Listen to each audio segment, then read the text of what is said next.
Hello. Good morning. Hope so तुम्ही market failure chapter at least जेवढं शिकवलंय तेवढं रीड केलेलं असेल. ठीक आहे, मी डायरेक्ट स्टार्ट करतोय. आता कोणती रिव्हिजन नाही घेते. लास्ट लेक्चर तुम्हाला एक इन्फॉर्मेशन दिलेली होती की जे काय मार्केट फेल्युअरचं एक ओव्हरऑल आपला चॅप्टर आहे जेवढं शिकवून झालं त्याचे जे मार्केट फेल्युअरचे काही रिझन असतील किंवा आपण बोलू शकतो मार्केट फेल्युअरचं जे टाईप होते किंवा कोणकोणत्या गोष्टींमुळे मार्केट फेल्युअर होतात, ठीक आहे, कन्सेप्ट होतं किंवा सोर्सेस ज्याला आपण म्हणत होतो, हे सगळ्या गोष्टी आपण कुठेतरी बघितल्या होत्या चॅप्टर मध्ये.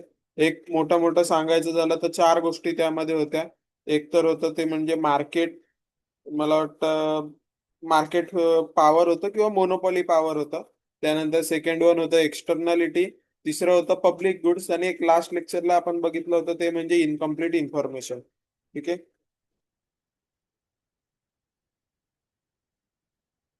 एक मिनिट फक्त.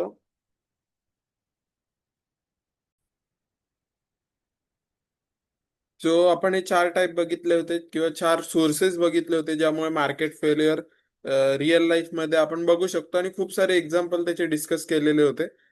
टिल द लेक्चर आता सुद्धा जरी बघायला सुरुवात केली असेल, मी म्हणेल अगोदरपर्यंत तुमचं हे जे चार गोष्टी आहेत ज्या आपण सोर्सेस शिकलोय एकदा डिटेल रिडिंग विथ एक्झाम्पल झालेले असायला पाहिजे. आणि जर झालेले असेल तरच लेक्चरला पुढे सुरुवात करा, नाहीतर मग सुरुवात नाही केली तरी चालेल. अगोदर बॅकअप सगळा कंप्लीट करा आणि मग पुढे जा असं मी म्हणेल.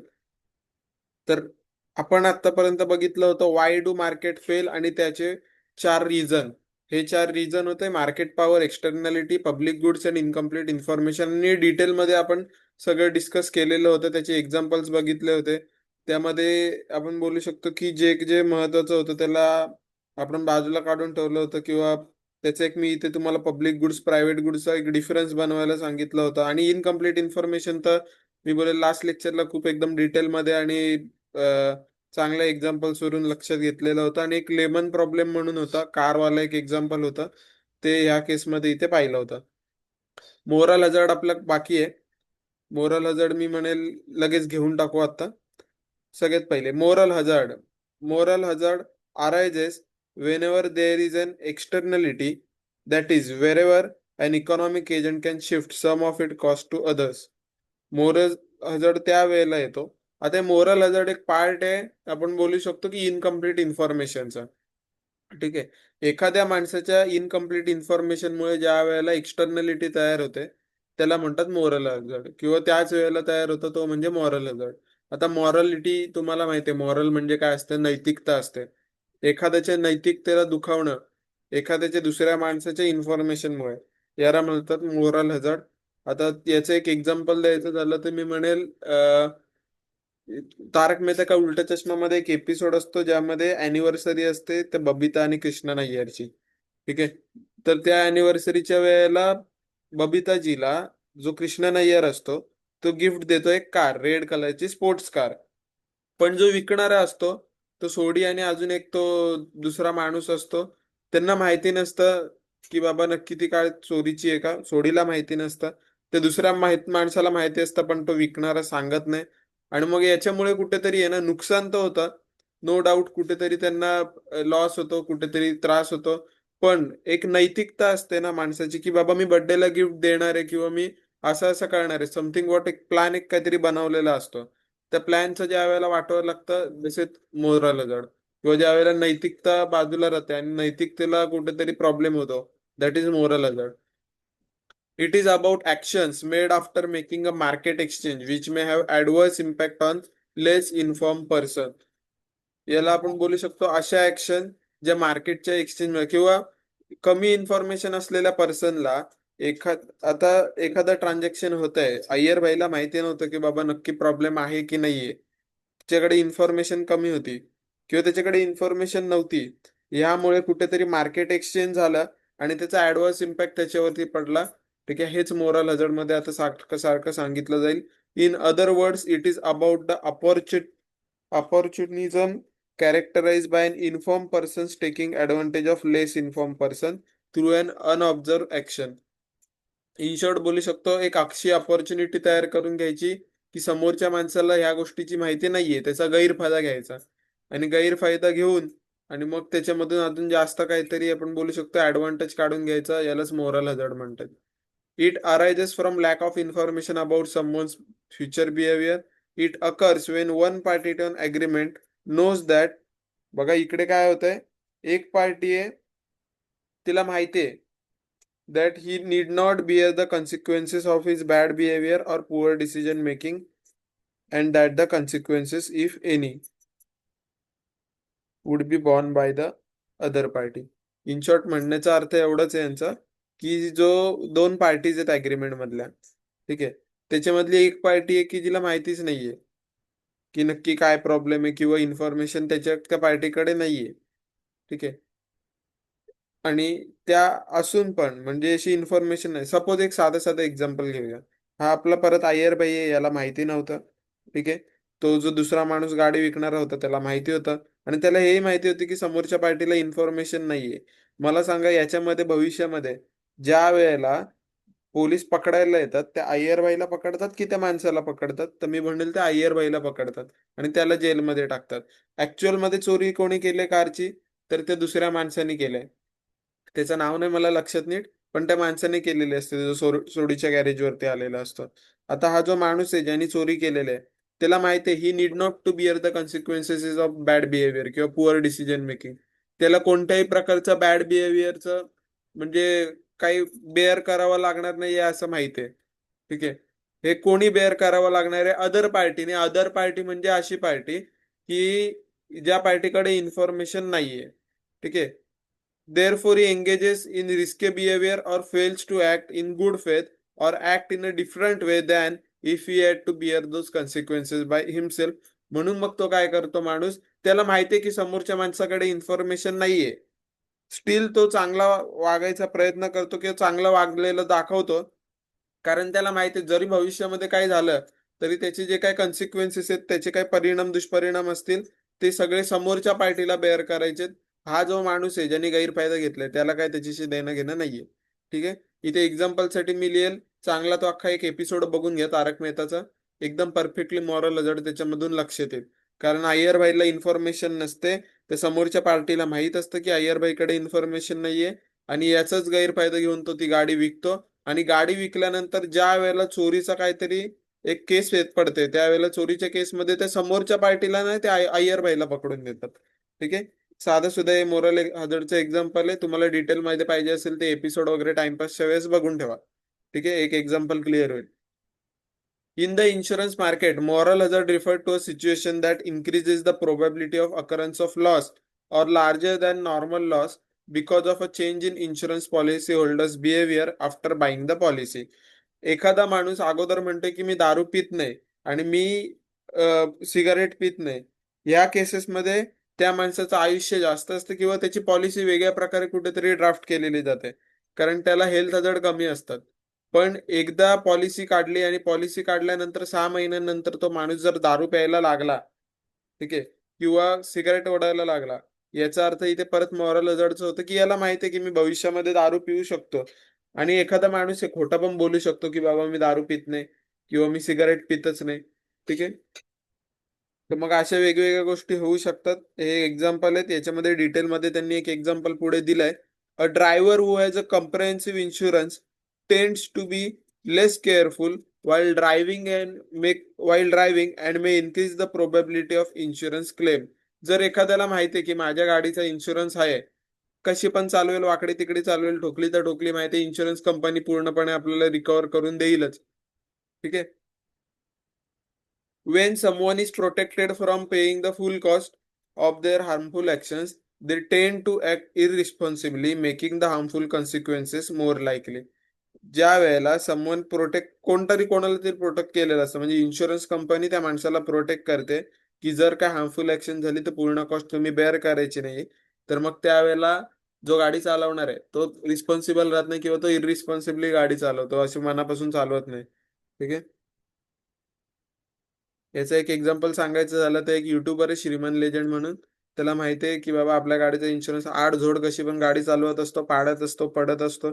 कारण जरी इन केस गाडी पडली तरी माहिती आहे की भाई आपला इन्शुरन्स आहे, इन्शुरन्सवाले आपल्याला गाडी नीट करून देतील, ठीक आहे. In case of medical insurance the more one's cost are covered by insurance company. The less he cares where the doctor charges excessive fee or uses inefficient and costly procedure as part of his healthcare. मी म्हणेल नुसतं reading मधून पण कळतंय medical insurance ज्या वेळेला काढतो, sorry, the more one's cost are covered by insurance company. एखाद्याची cost ज्या वेळेला जास्त कव्हर झालेली असते, समजा माझा 5 लाखाचा इन्शुरन्स आहे, ठीक आहे, आणि मला किंवा कोणालाही झालंय, फक्त डेंग्यू झालाय, मग असं ज्या वेळेला असेल की डेंग्यू झालाय आणि त्याच्याकडे 5 लाखाचा इन्शुरन्स आहे, मला सांगा साध्या हॉस्पिटलमध्ये जाईल का? तर नाही जाणार, जाईल कौशल्याला, ज्युपिटरला. ठीक आहे. आता कौशल्य ज्युपिटरला जाईल तर जाईल वरून, तिकडे जाऊन साधी रूम घेणार नाही.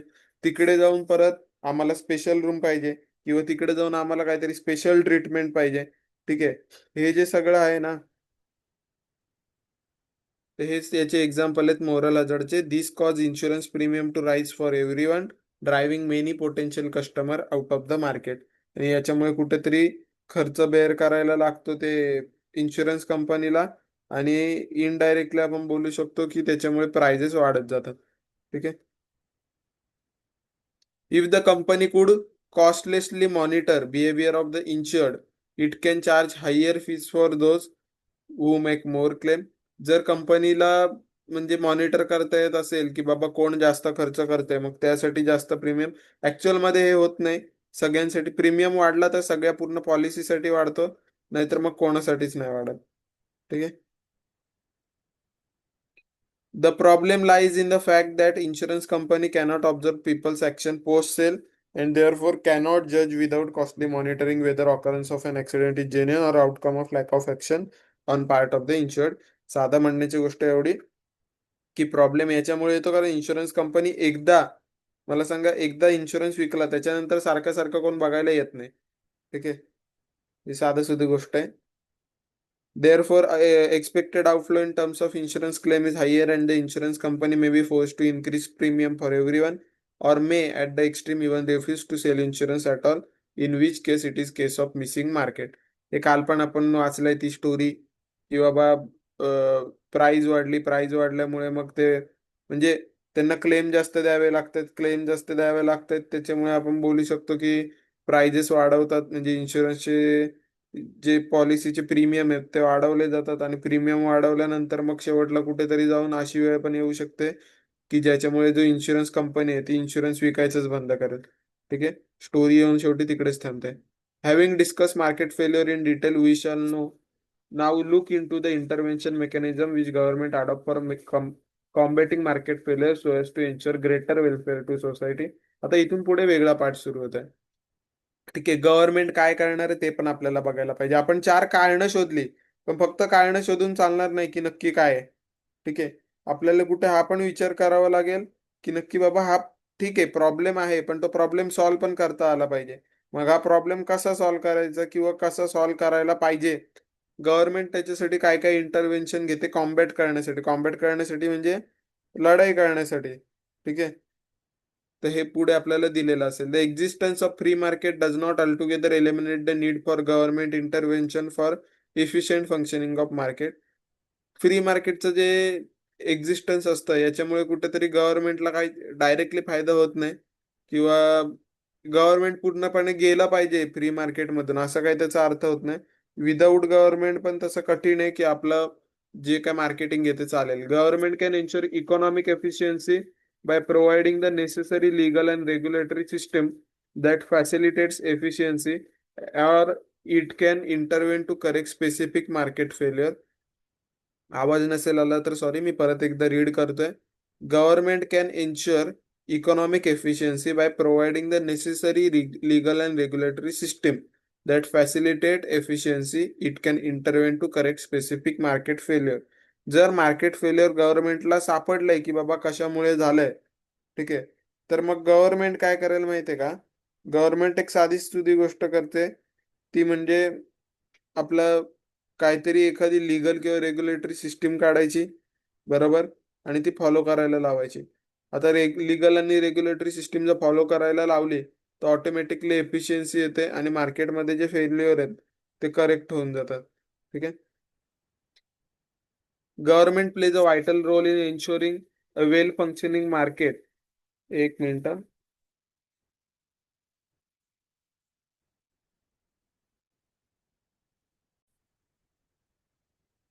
Government plays a vital role in insure a well functioning market. Government काय काय करतं वेल फंक्शनिंग साठी?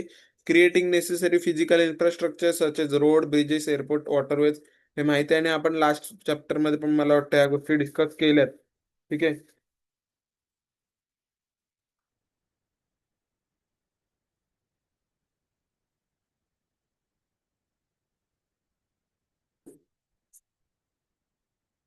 पहिला पार्ट होता आपण पाहिलं याच्यामध्ये गव्हर्नमेंट काय करतं ते म्हणजे road, bridges, airport and waterways. त्यानंतर प्रोव्हिजन ऑफ इन्स्टिट्यूशनल इन्फ्रास्ट्रक्चर.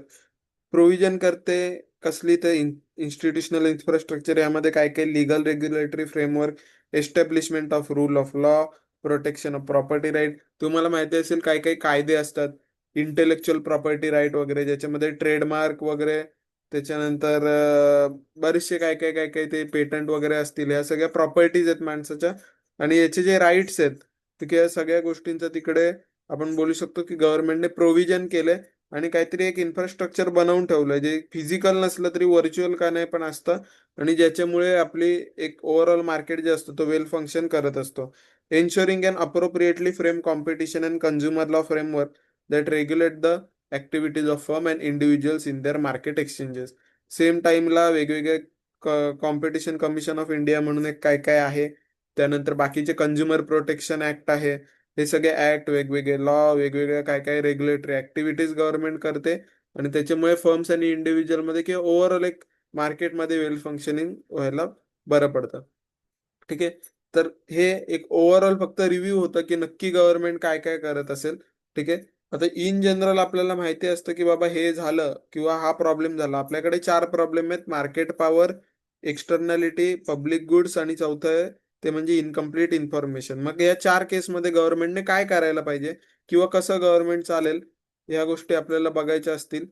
तर मग गव्हर्नमेंटचं intervention to minimise market power, to minimize externality, to minimize incomplete information and to minimize public goods, किंवा to overcome the problem related to public goods. ह्या सगळ्या ज्या गोष्टी आहेत ह्यासाठी गव्हर्नमेंट काय करेल एवढं आपल्याला आता फक्त एक विचार करायचा आहे आणि हेच इकडे सगळं दिलेलं आपल्याला असेल. सगळ्यात पहिले, government intervention to minimise market power. Because of the social cost imposed by monopoly, government intervene by establishing rules and regulation designed to promote competition and prohibit action that are likely to restrain competition. हे बघा, ज्या वेळेला monopoly तयार होते त्यावेळेला कुठेतरी जे बाकीचे असतात मोनोपॉलीच्या व्यतिरिक्त, म्हणजे जे बाकीचे पण जे कॉम्पिटिटर आहेत, त्यांना कुठेतरी आपण बोलू शकतो की अडवलं जातं मोनोपॉलीज पासून की हे असं नका वागू किंवा तुम्ही मार्केटमध्ये एंटर करूच नका. मोनोपॉलीवाले काय करतायत, तर ओव्हरऑल एक स्वतःची अशी पॉवर तयार करून ठेवतात की बाकीच्यांना एंट्री नाही किंवा बाकीचं तुमचं तुम्ही बघून घ्या. म्हणजे फायदा तर आम्ही आमचा करून घेणार आहोत. असं ज्या केसमध्ये असतं तर गव्हर्नमेंट इंटरव्हेन करते कशी, तर रूल्स रेग्युलेशन आणते. कशासाठी, तर promote competition and prohibit action that are likely to restrain competition. ज्या गोष्टी ज्याच्यामुळे कॉम्पिटिशन मार्केटमधली कमी होईल, ह्या गोष्टी सगळ्या काढून टाकण्यासाठी, ठीक आहे, गव्हर्नमेंट वेगवेगळ्या प्रकारचे रूल्स रेग्युलेशन आणते. म्हणजे पहिला पॉईंट याच्यामध्ये आपण टाकू शकतो की रूल्स रेग्युलेशन डिझाईन केले जातात. ठीक आहे. त्याच्यानंतर that are likely to restrict competition. पुढे त्यांनी सांगितलंय this legislation differ from country to country. वेगवेगळ्या कंट्रीमध्ये वेगवेगळं असू शकतं. फॉर एक्झाम्पल इंडियामध्ये आपल्याकडे आहे कॉम्पिटिशन ऍक्ट 2002, जो मी मगाशी बोललो होतो. ठीक आहे. To promote and sustain competition in market. आणि मला वाटतं तुम्हाला ओसी मध्ये हे होतं. ठीक आहे. ओसी मध्ये कॉम्पिटिशन ऍक्ट वगैरे तुम्ही कधीतरी शब्द ऐकलेले असतील 12वीला. The antitrust laws in the US and the Competition Act 1998 of UK, etc., are designed to promote competitive economy by prohibiting action that are likely to restrain competition. जसं इंडियामध्ये competition act आहे, तसंच बाकीच्या देशांमध्ये अँटी ट्रस्ट लॉ, युएस मध्ये, त्यानंतर UK मध्ये competition act 1998. हे बघा, आपले बहुतेक ऍक्ट आहेत ना कुठेतरी युके मधून चोरलेले आहेत, त्यामुळे नावं पण जवळपास तशी तशीच भेटतात. ठीक आहे. Such legislation generally aim to prohibiting contract combination and collisions among producers or trader. which are in restraint of trade and other anti-competitive actions such as predatory pricing. Predatory म्हणजे भक्षण, ठीक आहे, शिकार करणारी प्राइसिंग. अशा प्राइस काहीतरी ठेवायचे ज्याच्यामुळे बाकीच्यांचा वाटावं लागेल किंवा पूर्ण मार्केटचा वाटावं लागेल. ठीक आहे. अशा गोष्टी ह्या आहेत त्या अँटी कॉम्पिटिटिव्ह ऍक्शन आहेत. ठीक आहे. मग या अँटी कॉम्पिटिटिव्ह ऍक्शनला रिस्ट्रेंट करणं म्हणजे अडवणं किंवा त्याला आळा घालणं जे आपण म्हणतो मराठीमध्ये, अशा गोष्टी ज्या असतात या गोष्टी करण्यासाठी कुठेतरी हे कॉम्पिटिशन ऍक्ट वगैरे मदत करते, की अँटी कॉम्पिटिटिव्ह ऍक्शन जे आहेत ते झाल्या नाही पाहिजेत.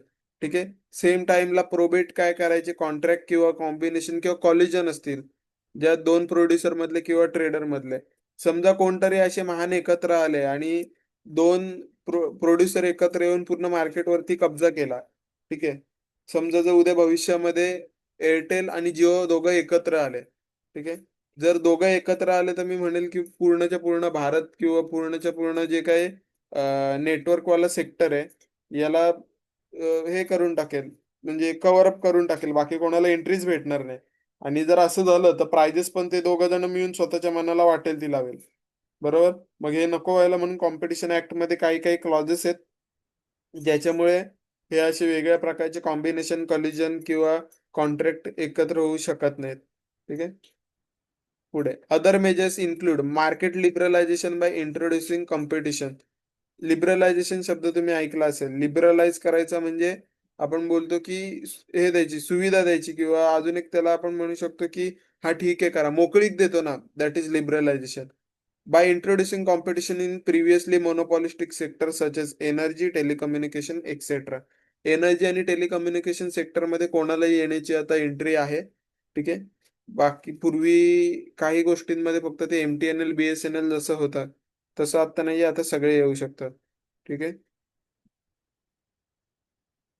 Controls on merger and acquisition if there is possible market domination.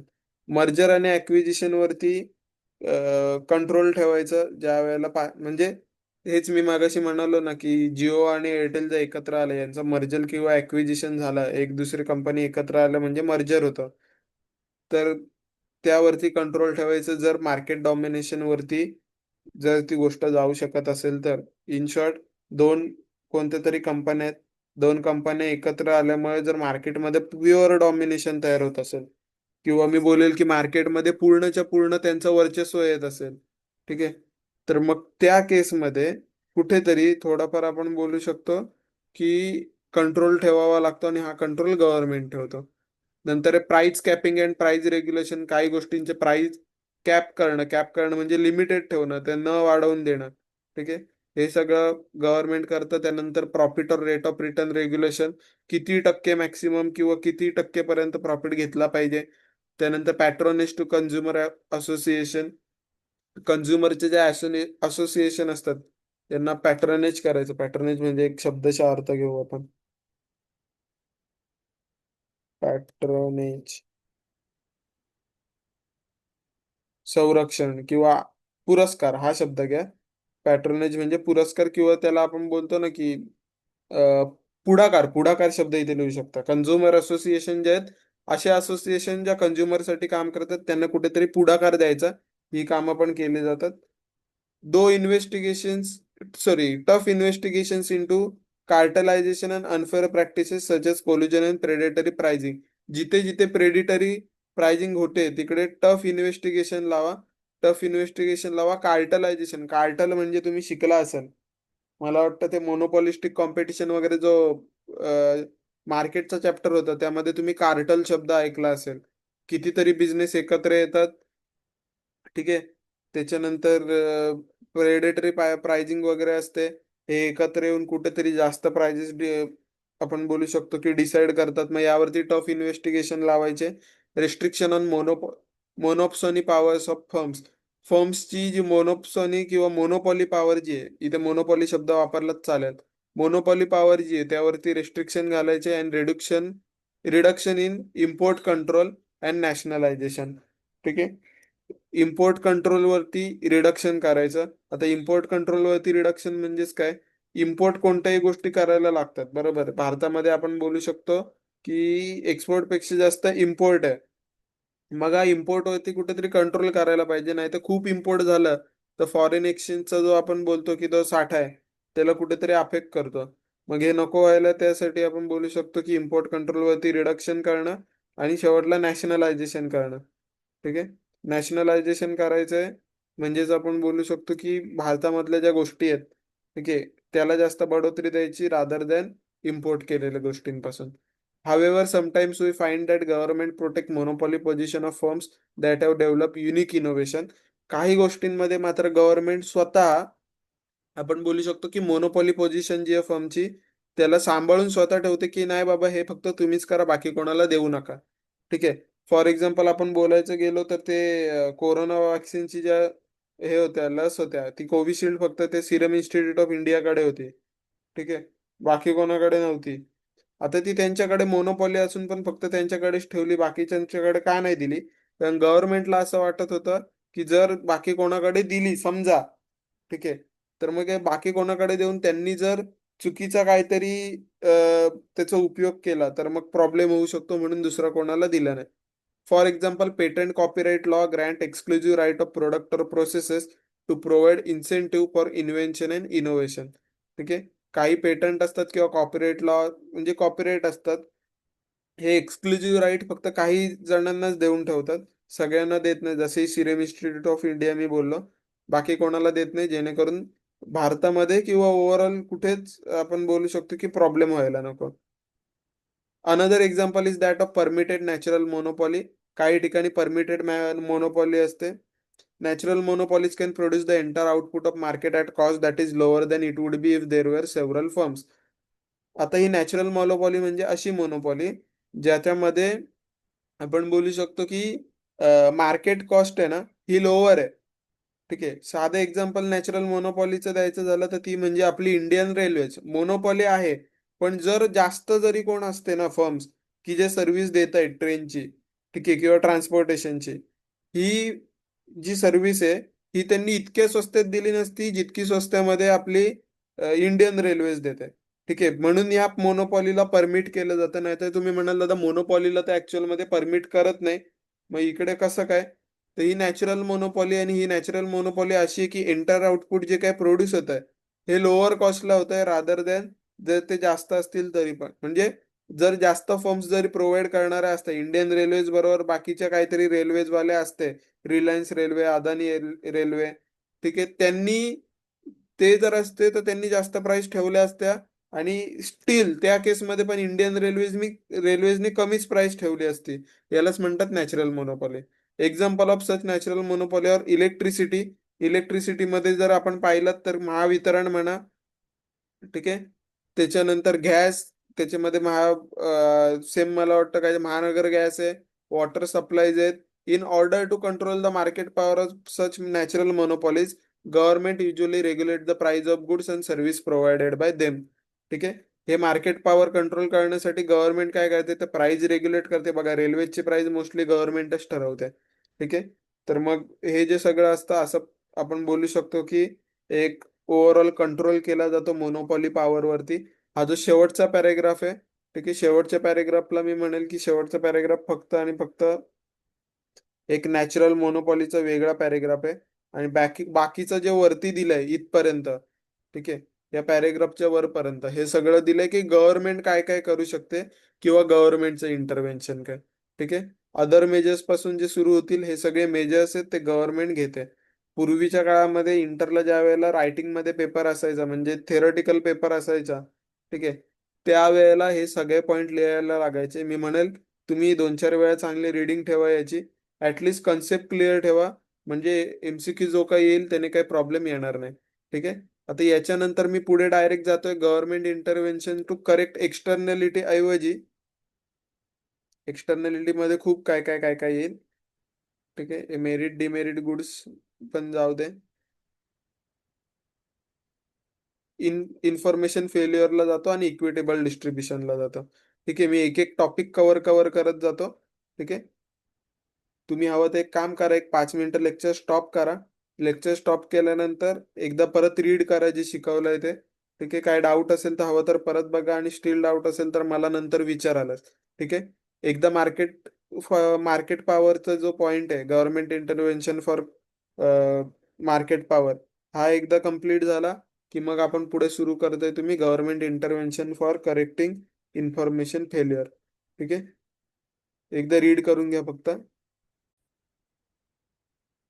तुमचं रीडिंग झालं असेल असं अज्युम करतो आणि आपण आता नेक्स्ट टॉपिक वरती जातोय, government intervention for correcting information failure. Information failure अर्ध म्हणजे असू शकतं की इधर अर्धवट इन्फॉर्मेशन आहे, और दुसरं एक असू शकतं की इन्फॉर्मेशन आहे पण ती चुकीची इन्फॉर्मेशन आहे. ठीक आहे, आता हे असिमेट्रिक इन्फॉर्मेशन किंवा आपण बोलू शकतो इन्फॉर्मेशन फेल्युअर हे दोन्ही साइड्सनी घडू शकतं, बाहेरच्या एंडने पण सेलरच्या पण एंडने. मग हे नको व्हायला म्हणून गव्हर्नमेंट काय करते, government actively intervene in the market for combating the problem of market failure due to information problem and considering the importance of information in making rational choices.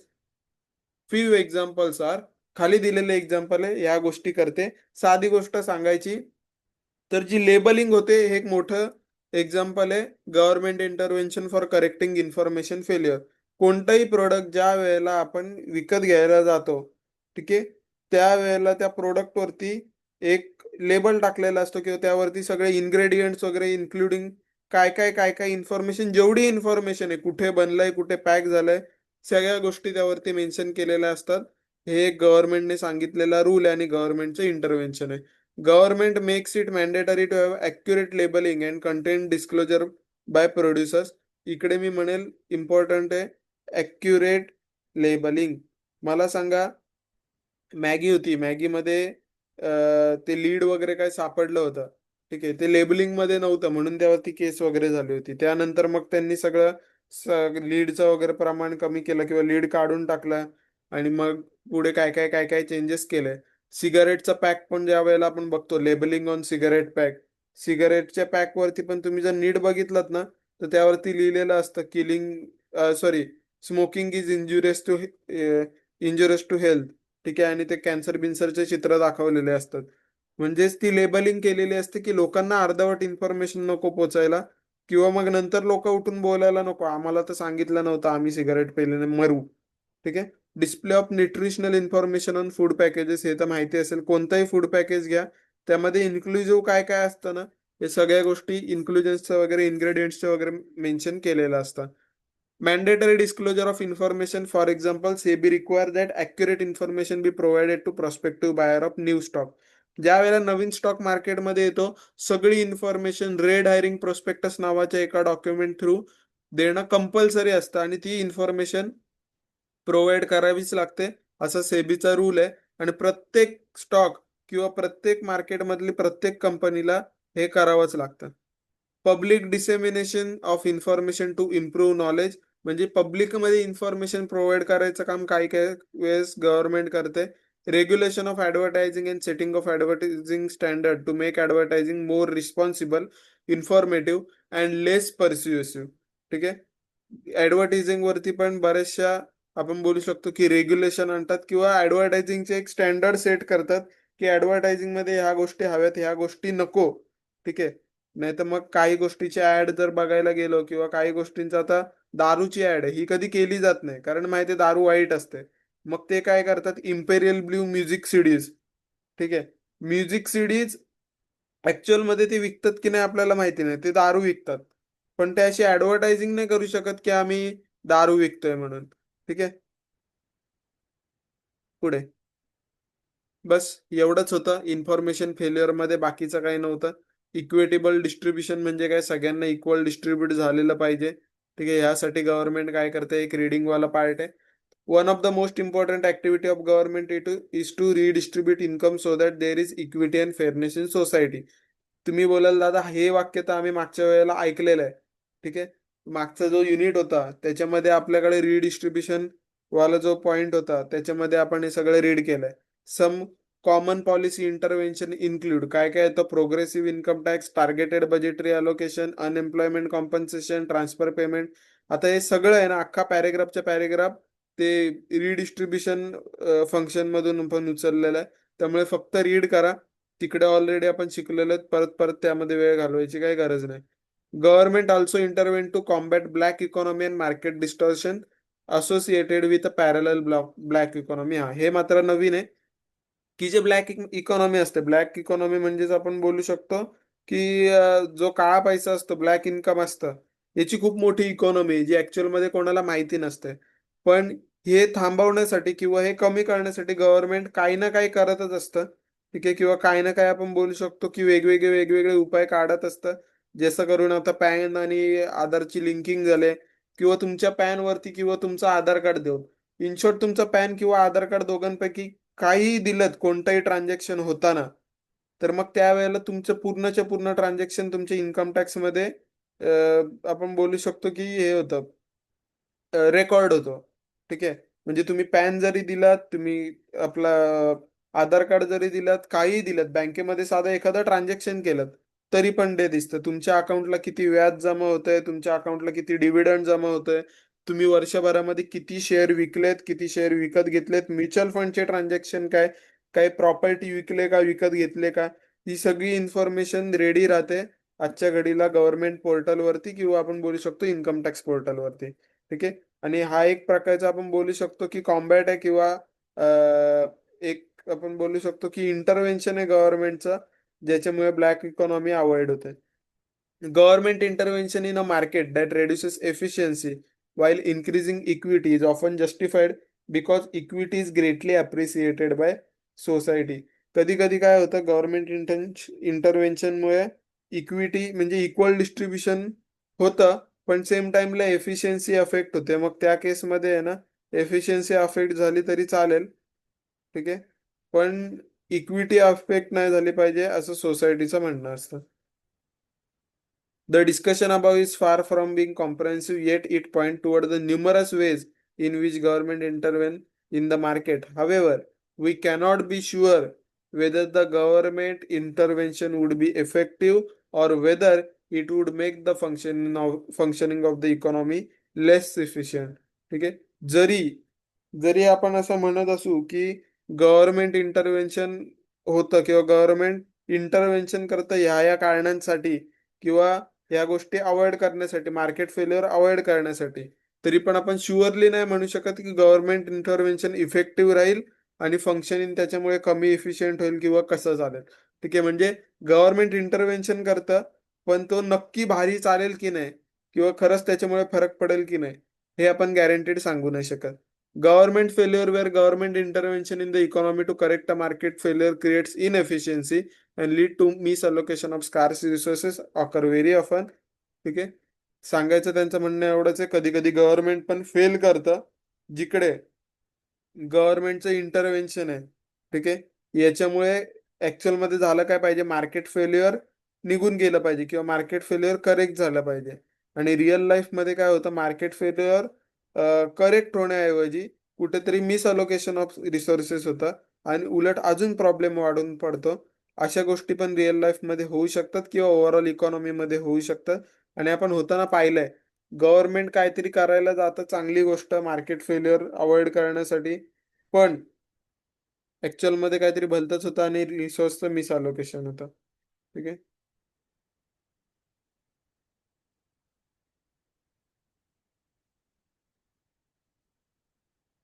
पुढे government failure occurs. Government failure कधी होतं, intervention is ineffective causing wastage of resources expended for the intervention. जे काही resources टाकलेले आहेत इंटरव्हेन्शनसाठी, ठीक आहे, ते ज्या वेळेला इनइफेक्टिव्ह होतात त्यावेळेला गव्हर्नमेंट फेल्युअर होतं, किंवा intervention produces fresh and more serious problem. जे गव्हर्नमेंट जातं प्रॉब्लेम सॉल्व्ह करायला, निस्तारायला जातं, आणि होऊन काहीतरी भलतंच बसतं. ठीक आहे, यावेळेला आपण बोलू शकतो की गव्हर्नमेंट फेल्युअर आहे. There are cost and benefit associated with any government intervention in market, and it is important that policy makers consider all the cost and benefit of a policy intervention. ठीक आहे, हे काय cost किंवा benefit असतील government intervention मध्ये. ठीक आहे, हे सगळ्या पॉलिसी इंटरव्हेन्शन मध्ये आपण बघायला पाहिजे की इंटरव्हेन करताय, पण मार्केट फेल्युअरमुळे नुकसान होत नाही, त्याच्यापेक्षा जास्त नुकसान कधी कधी इंटरव्हेन्शनमुळे होतं. ठीक आहे, तर ह्या गोष्टीवर सुद्धा लक्ष द्यायला पाहिजे आणि त्यामधून निघणाऱ्या फायद्यांवरती पण लक्ष द्यायला पाहिजे. ओव्हरऑल एक आपण बोलू शकतो की एकाच नाण्याच्या दोन बाजू आहेत. जसं कुठेतरी चांगलं होऊ शकतंय, त्याच वेळेला कुठेतरी वाटावं पण लागू शकतं. एवढंच त्यांच्या मागचं म्हणणं आहे. ठीक आहे. आता हे दोन छोटे छोटे साधे साधे पॉइंट होते. करेक्टिंग इन्फॉर्मेशन फेल्युअर मला वाटतं तुमच्या रिअल लाईफ मधलं काय कठीण गेलं नसेल. आणि इक्विटेबल डिस्ट्रीब्युशन तर मी बोलतोय मागच्या चॅप्टर मधलं होतं. आणि हे जो आहे हा गव्हर्नमेंट फेल्युअर वाला पार्ट होता. ठीक आहे, याला पण मी वेगळा मार्क करून ठेवतो. एक मिनिट, मला कलर घेऊ दे चांगला. हिरवा. चला हिरवा जी लाल घेऊ, लाल. हा, ओके. गव्हर्नमेंट इथून ते इथपर्यंत हा पूर्ण वेगळा पार्ट आहे. ठीक आहे, मी म्हणेल गव्हर्नमेंट फेल्युअर वाला पार्ट आहे. तर मग याला वेगळा रीड करा आणि वरच्या वाल्याला वेगळा करू शकता. ठीक आहे. आता इथपर्यंत मी म्हणेल परत एक नवीन नॉलेज, दोन टॉपिक झालेत. परत 10 मिनिटं घ्या, याला रीड करा डिटेलमध्ये आणि मग पुढच्या टॉपिक पर्यंत जा. ठीक आहे. पुढचा आपण आहे ना एक्सटर्नलिटीज ऐवजी घेऊन ठेवू पब्लिक गुड्स वाला आहे, त्याच्यामध्ये टाईप आहेत. ते वाला करू आपण आणि मग हवं तर लेक्चर एंड करू. ठीक आहे. तुमचं रीड करून झालं असेल असं अज्युम करतोय आणि आता परत पुढे जातोय. पेज नंबर आहे 7.37. Government intervention in case of merit goods. तुम्ही बोलाल दादा मेरिट गुड्स तर आजपर्यंत कधी काही शिकवलं नाही. मी म्हणेल तुम्हाला पब्लिक गुड्स माहिती किंवा गुड्स म्हणजे काय माहिती आहे. अजून दोन टाईप येतात, एक म्हणजे मेरिट गुड्स, दुसरा येतो डिमेरिट गुड. मेरिट म्हणजे काय? मेरिट म्हणजे चांगलं आहे, डिमेरिट म्हणजे फालतू. म्हणजे अशा गोष्टी ज्याच्यामुळे आपल्याला फायदा होतो किंवा ज्या ओव्हरऑल मध्ये चांगल्या गुड्स असतात याला आपण म्हणतो मेरिट गुड्स. आणि ज्या गोष्टींमुळे नुकसान होतं किंवा निगेटिव्ह एक्सटर्नलिटीज तयार करतात त्यांना आपण म्हणतो म्हणजे डिमेरिट गुड्स. ठीक आहे. साधा साधा एक डोकं चालवा, मेरिट गुड्स आहे याच्यासाठी गव्हर्नमेंट काय करेल, तर त्याला प्रोत्साहन देईल, त्या गोष्टी तयार करेल किंवा त्याचं प्रोडक्शन जास्त ठेवेल. ठीक आहे. एवढंच आहे. आता ते प्रोडक्शन कसं जास्त ठेवेल ते तुम्हाला पॅरेग्राफ मध्ये दिलंय. रीड करून झाल्यानंतर बोलाल दादा यार काय फालतूवाला टॉपिक होता, म्हणजे आम्ही रीड केलं असतं तरी आम्हाला आलं असतं. ठीक आहे. The government intervention in case of merit goods. Merit goods are goods that have substantial positive externalities. असे गुड्स की ज्याच्यामध्ये पॉझिटिव्ह एक्सटर्नलिटीज होतील and hence they are socially desirable. मला सांगा असे गुड्स जे वापरल्यामुळे लोकांचा पण फायदा होतोय. ठीक आहे, किंवा ज्याच्या प्रोडक्शनमुळे लोकांचा फायदा होतोय, हे लोकांना आवडणारच आहे, म्हणजे सोशली डिझायरेबल आहे. Merit goods can be provided through the market but are likely to be under produced and under consumed through the market mechanism so that social welfare will not be maximized. ठीक आहे. Merit goods आहेत, हे provide करू शकतो मार्केटमध्ये. पण कसं असतं माहितीये का, हे अंडर प्रोड्यूस राहतात किंवा अंडर कन्झ्युम राहतात. म्हणजे प्रोडक्शन जरी जास्त ठेवलं तरी पण कधी कधी असं होतं की कन्झम्पशन त्याचं कमी केलं जातं, सगळेजण करत नाही. ठीक आहे. आणि मग त्याच्यामुळे सोशल वेलफेअर मॅक्झिमाइज होत नाही. एक्झाम्पल मध्ये वाचल्यानंतर तुम्हाला समजेल की नक्की मेरिट गुड्स कोणकोणते. सगळ्यात पहिले एज्युकेशन, हेल्थकेअर आहे, वेलफेअर सर्व्हिसेस आहे, हाऊसिंग आहे, फायर प्रोटेक्शन आहे, वेस्ट मॅनेजमेंट आहे, पब्लिक लायब्ररी आहे, म्युझियम आहे, पब्लिक पार्क आहे, एक्सेट्रा. ठीक आहे. आता तुम्ही बोलाल दादा हे तर एक्झाम्पल सगळे तेच आहेत जे आम्ही वाचले होते कुठेतरी पब्लिक गुड्स मध्ये. आय अग्री, सगळे पब्लिक गुड्स आहेत. पण सगळे पब्लिक गुड्स मेरिट गुड्स असतीलच असं नाही. ठीक आहे. मेरिट गुड्स हे कंपल्सरीली पब्लिक गुड्स हवेत. ठीक आहे. आपण ते सबसेट वगैरे शिकायचो ना, तसं पब्लिक गुड्सचे दोन सेट किंवा दोन सबसेट, एक तर मेरिट आणि डीमेरिट. ठीक आहे. मेरिट गुड्स आणि डीमेरिट गुड्स. तर मग हे जे दोन पार्ट आहेत ना, दोघांच्या एक्झाम्पल मध्ये जे काही येतील ते सगळे पब्लिक गुड्सच असणार आहेत. The possible government responses to under provision of merit goods are regulation, subsidies, direct government provision, and combination of government provision and market provision. काय काय पॉसिबल रिस्पॉन्सेस असू शकतात अंडर प्रोव्हिजनसाठी? म्हणजे जर अंडर प्रोव्हिजन होत असेल तर रेग्युलेशन टाका, सबसिडीज टाका, डायरेक्ट गव्हर्नमेंटचं प्रोव्हिजन टाका किंवा कॉम्बिनेशन करा प्रोव्हिजन आणि गव्हर्नमेंट प्रोव्हिजन आणि मार्केट प्रोव्हिजनचं. इन शॉर्ट इकडे तेच सांगितलं जाईल की गव्हर्नमेंट काय काय करते. ठीक आहे. Regulation determines how a private activity may be conducted. For example the way in which education is to be imparted is government regulated. मला सांगा सगळीकडे वेगवेगळं शिकवलं जातं का? जरी प्रायव्हेट स्कूल असली तरी शिकवलं तेच जातं जे गव्हर्नमेंटने सांगितलेलं असतं. ठीक आहे. एक्झाम तर अल्टिमेटली एक कोणता तरी बोर्ड येऊन घेतो, कोणतरी रेग्युलेशन येऊन घेतं ना. Government can prohibit some type of goods and activities, set standard and issue mandate making other oblique. मग ठीक आहे, ऑब्लिज करणं म्हणजे दुसऱ्यांसाठी कंपल्सरी करणं, ऑब्लिज म्हणजे कंपल्सरी. ठीक आहे, किंवा दुसऱ्यांना करणं भाग पाडणं. For example government may make it compulsory to avail insurance protection. ठीक आहे, कंपल्सरी सांगेल की इन्शुरन्स प्रोटेक्शन प्रत्येकाने घ्यायलाच पाहिजे. Compulsory immunisation may be इन्सिस्टेड upon as it helps not only the individual but also the society as large. जर compulsorily आपण एखादी गोष्ट घेतलीस, ती कोरोनाची लस होती, ही कंपल्सरी केलेली होती, फुकट दिलेली होती. आता ही कंपल्सरी यासाठी केली कारण ते कंपल्सरी करून फक्त आणि फक्त तुमचा फायदा, म्हणजे जो लस घेतोय त्याचा फायदा होत नव्हता. तर ओव्हरऑल जेवढी लोक आहेत, जेवढी म्हणजे जी बाकीची आजूबाजूची लोक आहेत, ठीक आहे, त्यांचा पण फायदा होत होता. कारण जर मला माहिती आहे की समोरच्या माणसाने कोरोनाची लस घेतली, तर मग मी डायरेक्टली त्याला कॉन्टॅक्ट करू शकतो किंवा मी डायरेक्टली त्याच्यासोबत आपण बोलू शकतो की त्याच्यासोबत आपण कम्युनिकेशन ठेवलं, किंवा आपण बोलू शकतो की फिजिकल अपिअरन्स ठेवला, किंवा आपण मीटिंग करू शकत होतो. ठीक आहे, या सगळ्या गोष्टी पॉसिबल होत होत्या. म्हणजे ओव्हरऑल जर मी बघितलं तर सोसायटी इन लार्ज याचा कुठेतरी फायदा होत होता. Government could also use legislation to enforce the consumption of good which generate positive externalities. कधी कधी गव्हर्नमेंट लेजिस्लेशन पण बनवते. लेजिस्लेशन बनवते म्हणजेच मी बोलू शकतो की कुठेतरी एक प्रकारचा कायदा टाकते. ठीक आहे, इथे वरती काय होतं, रेग्युलेशन होतं. म्हणजे रेग्युलेशन असू शकतो, लेजिस्लेशन असू शकतो, सेट स्टँडर्ड करू शकतो. ठीक आहे, मग इतक्या गोष्टी किंवा मॅन्डेट इश्यू करू शकतात. या सगळ्या गोष्टी गव्हर्नमेंट करते कशासाठी, तर मेरिट गुड्स इकॉनॉमीमध्ये प्रोड्यूस होण्यासाठी, किंवा मेरिट गुड्स आपण बोलू शकतो की सगळ्यांना मिळायला पाहिजेत याच्यासाठी. ठीक आहे, हेल्मेट तसं बघितलं तर पब्लिक गुड नाहीये, प्रायव्हेट गुड आहे. सीट बेल्ट प्रायव्हेट गुड्स आहे. पण याच्यामुळे कुठेतरी पॉझिटिव्ह एक्सटर्नॅलिटी तयार होते ना, आपण वापरल्यामुळे समोरच्याचं म्हणा. समजा जर मी गाडी चालवतोय, माझ्या मागे कोणतरी समजा आपला जितेश बसलाय, मी हेल्मेट घातलं, जितेशने हेल्मेट घातलं नाही. ठीक आहे, जितेशचं डोकं फुटेल, माझं तर वाचेल. बरोबर. तर मग ह्या गोष्टींसाठी आता तर गव्हर्नमेंटने हे पण काढलंय की बाबा जे कोणते म्हणजे मागे बसणार आहेत, रायडरच्या मागे जे पिलन बसलेले असतील मागे बसणारे, ठीक आहे, तर त्यांना सुद्धा हेल्मेट कंपल्सरी ठेवलंय. An additional option is to compel individuals to consume the goods or services that generate the external benefit.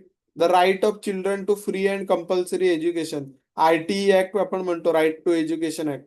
काय होतं, which mandate free and compulsory education for every child of age of 6 to 14 years is another example. आपण बोलू शकतो की हे जे काहीतरी act वगैरे काढलेत, जे आपण बोलतो लेजिस्लेशन म्हणा, रेग्युलेशन म्हणा, स्टँडर्ड सेट केलंय म्हणा, किंवा एखादा ऍक्ट पास केलाय, याच्यामुळे कुठेतरी आपण बोलू शकतो की पॉझिटिव्ह एक्सटर्नॅलिटी जनरेट होते.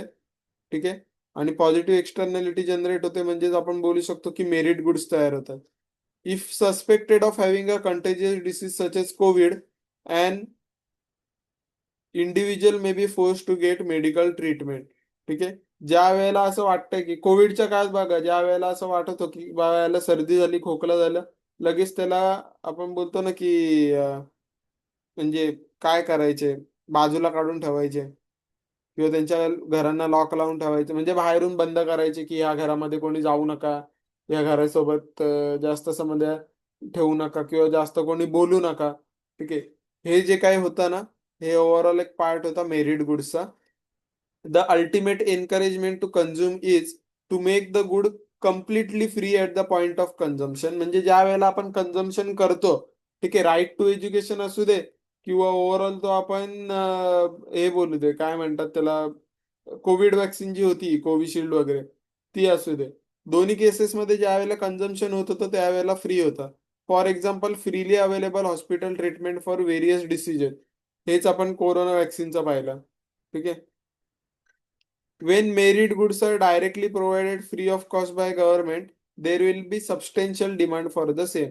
ज्या वेळेला फ्रीमध्ये वापरलं जातं किंवा फ्रीमध्ये दिलं जातं गव्हर्नमेंटला, त्यावेळेला आपण बोलू शकतो की डिमांड जास्त वाढते. ठीक आहे, एवढंच होतं. मला सांगा, हे कधी तुम्ही ऐकलं नव्हतं किंवा वाचलं नव्हतं असं आहे का?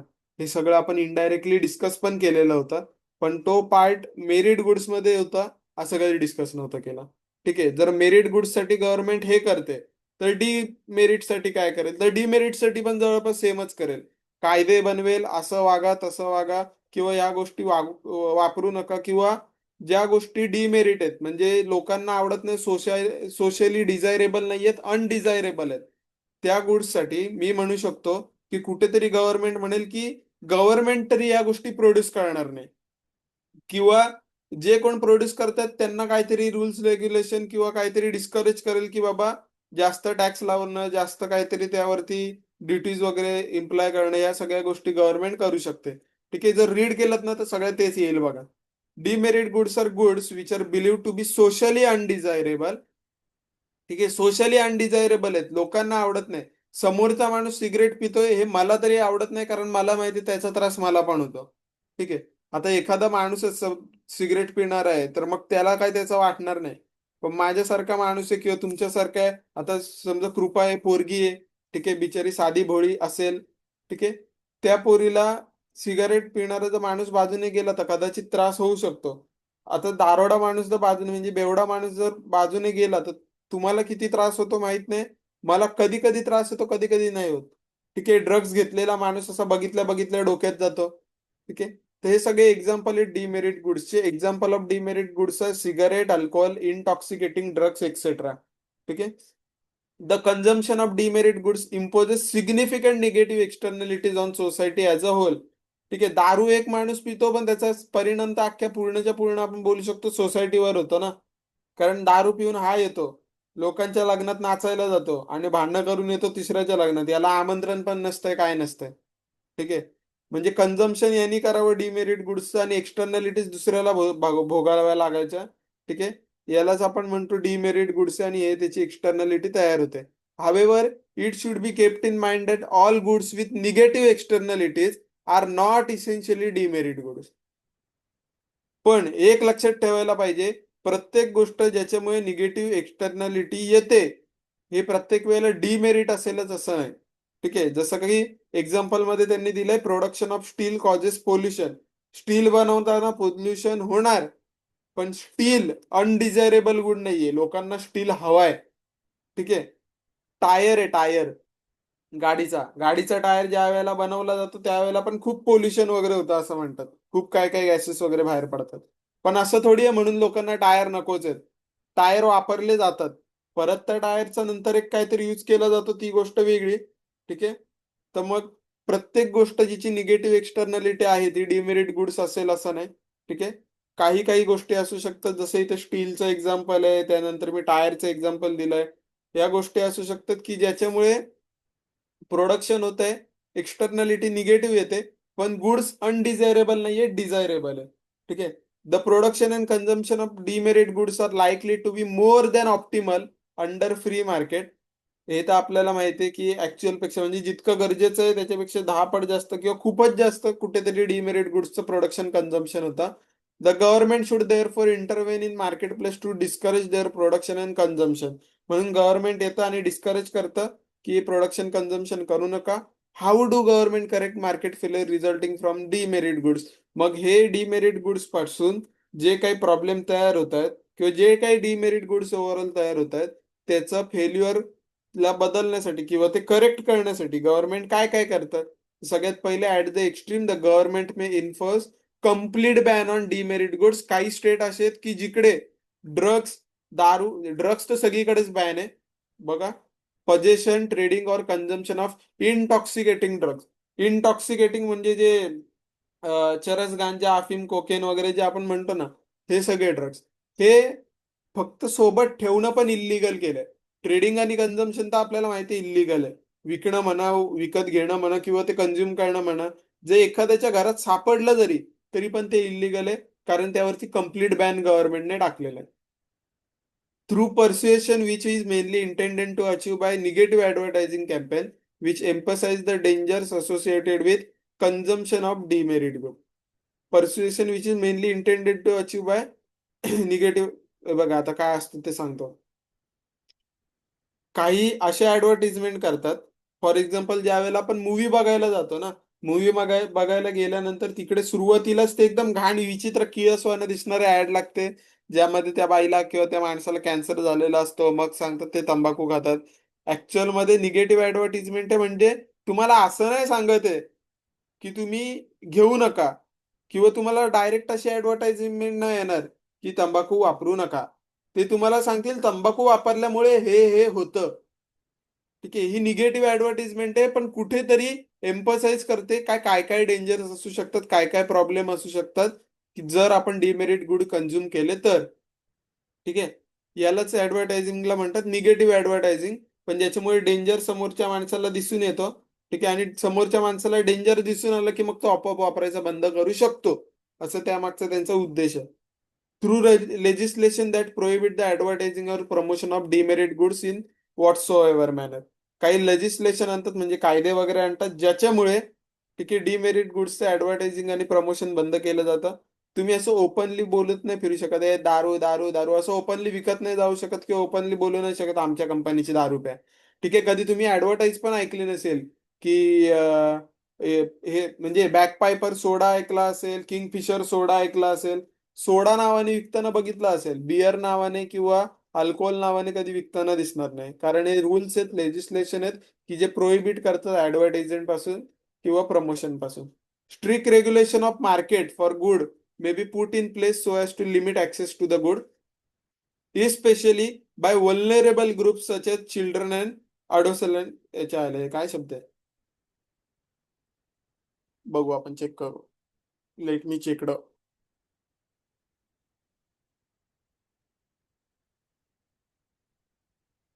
अच्छा, पौगंड अवस्थेतील म्हणजे 18 वर्षाखालचे. मायनर लिहायचं ना, बावळट कुठले.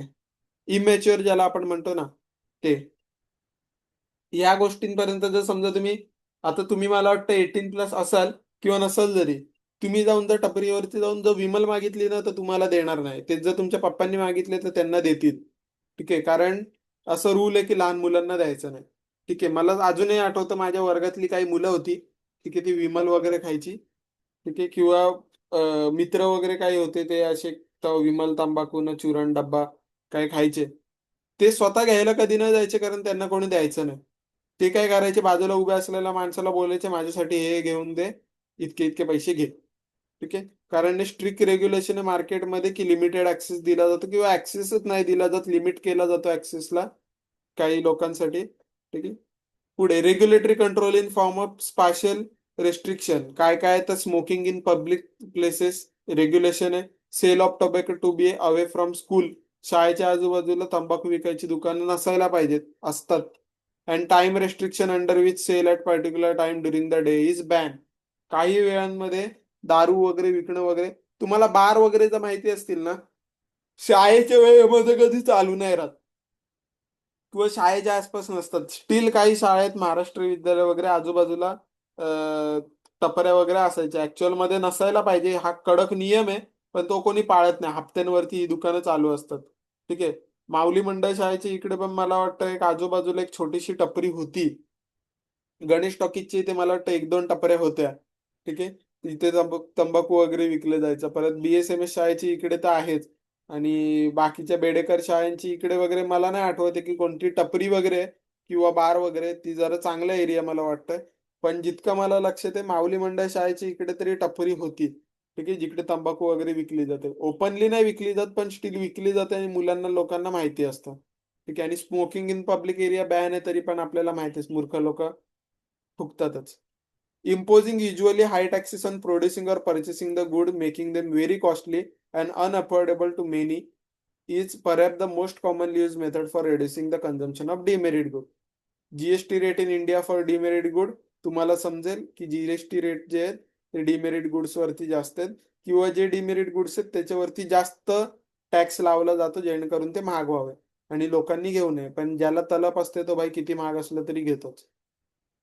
The government can fix a minimum price below which the demerit good should not be exchange.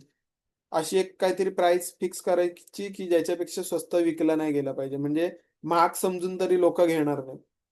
ठीक आहे, लोक कर्ज घेतात पण लोक घेतातच, अशी एडी लोक आहेत. The demand for demerit goods such as cigarette alcohol is often highly in elastic. आता हे तुम्हाला सगळं माहिती आहे आणि तुम्ही शिकलात हायली इन इलास्टिक म्हणजे काय. प्राइस चेंज झाल्यामुळे कुठे डिमेरिट गुड्सच्या डिमांडवरती फरक नाही पडणार. so that any increase in their price resulting from additional taxation causes less proportionate decrease in demand. म्हणजे जरी प्राइस वाढला तरी डिमांड काय बदलत नाही, कारण इनइलास्टिक राहतात. Also sellers can always shift the taxes to consumers without losing customer. आणि सेलर काय करतात, स्वतःच्या खिशातून टॅक्स नाही टाकत, ते कन्झ्युमर कडून किंवा जे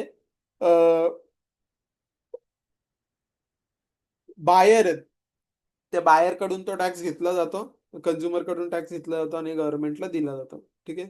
मी म्हणू शकतो का की ओव्हरऑल सिगरेट, दारू, तंबाखू आणि ड्रग्स यावरती दिलेला जो पॅरेग्राफ आहे याबद्दल तुम्ही वेल अवेअर्ड होतात आणि तुम्हाला इन्फॉर्मेशन होती. एक फक्त आपण वरवर एक नॉलेज घेऊन ठेवलं की गव्हर्नमेंट काय काय घेऊ शकतं. शब्द लक्षात ठेवा. ठीक आहे. एकदा परत मी हायलाइट करून देतोय ते शब्द जे महत्वाचे मला वाटतात.